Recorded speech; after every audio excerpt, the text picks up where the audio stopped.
Hello guys, and before we get into the video today, I would like to talk about the sponsor of this video, Best Jersey Plug. So, as implied by the name, you DM them about a jersey you want, or maybe they have a picture of one that's in stock already that you want to buy. You DM them about it, they give you the details of it, and then you cash app them the money for the jersey, and then they ship the jersey out to you. It can take varying amount of times depending on if the jersey is in stock at that moment immediately, or if they have to have more time to get it. It just depends, but you will get your jersey at most like a month it'll take probably. But here's a video like the one that I'm wearing from it. It's stitched, all good, everything just like most jerseys that you get. Nice quality, good stuff like that.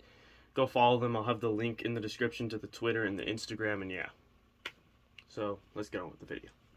Yes, sir, Jeff Saturday 1-0 in his head coaching debut after getting crapped on by the media all week, being told that we should have hired more qualified people, hired within the organization, whatever the heck, Bill Cowher and freaking RG3 wanted to say. Who cares? Because Jeff Saturday, even though it is against the Raiders, who are in like the worst turmoil that you can get into, and that's saying something because it's the Raiders. But even though it is against them, it's still a win, and it was a pretty solid win too. Like, we fought to get that win, and I think we made some mistakes, obviously, but we also played well to get that win. We definitely earned the win, and I think really though the big reason that we did get the win was because we actually made good play calls. Our new play caller, I love him. Mainly because a lot of the decisions that he made were decisions that I've been saying that the Colts should make and that they would win if they started making. And then we started making those decisions. We won. We got big plays. We got big gains. We gave the ball to Jonathan Taylor. He finishes with 147 yards and a touchdown. We ran that thing where we wall block to the left and draw the defense out, giving Jonathan Taylor a whole field wide open and a one-on-one with a linebacker or a safety, and he usually wins it, or he at least gets a 10 or 15 yard gain. I've been saying we should run that play just at least 2 or 3 times a game, and we haven't run it at all since like the first game that Jonathan Taylor had a 100-yard game. We finally run it today, and he breaks off a big run.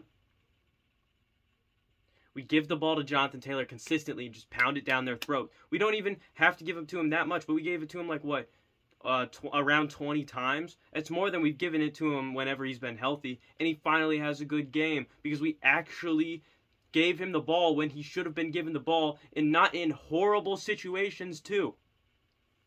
And we passed the ball smartly. We ran the ball smartly. We made calls that were smarter.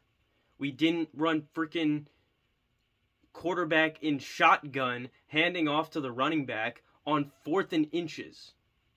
No, we QB sneaked when we were on the goal line. If it was Frank Reich, that would have been like some stupid designed pass to the wide receiver at the back pylon that would have sailed over his head or gotten picked off. Or Matt Ryan would have gotten sacked. Those are the three things that would have happened. We actually, I would have been happy even if we just had the quarterback under center and handed it off to Jonathan Taylor. But we ran a QB sneak, something that you should always run when it's like 4th and inches or you're on the goal line or whatever. You should usually run QB sneak because it is highly successful. But I'm glad that we actually started making smart play calls and players started playing good. One player that I'm especially happy, I'm always happy when he plays good, Paris frickin' Campbell. Gets a touchdown. He got like 60 receiving yards. Everybody was hating on him. At the beginning of the year, everybody was hating on him. For most of his career, everybody's been hating on him. We could have drafted this guy or that guy or whoever instead of Paris Campbell. And now he is balling out. He's playing amazingly. It doesn't matter what the haters of him are going to say anymore because he's playing amazingly right now. He's probably not going to have like a 1,000-yard season, but this is the first season that he's really been healthy and gotten the ball consistently. He's probably going to finish the year with around 700 receiving yards, which is pretty solid. So I'm glad that he's finally playing good because I've been rooting for him for a while. I've got his jersey waiting up in the mail. I'm going to get it. Can't wait to rep Paris Campbell because that dude, everybody wrote him off. Everybody doubted him, and he's coming. He's playing amazingly. So just a team that's proven a lot of people wrong. I'm glad to see that, but it really doesn't matter because this is just one game. We need to win multiple games and games against actually good teams, which we will be facing a decently good team in the Philadelphia Eagles next week.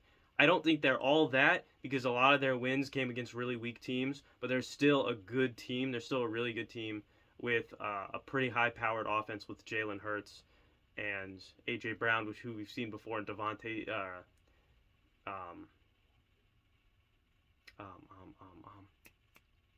Smith. But pretty high-powered offense. It'll be a test for our defense. I'll be excited to see what we're going to do, because they're going to throw the ball a lot. Let's see if we can pick the ball off. Also, Stephon Gilmore, Gilly Lock, keeping the game on lock.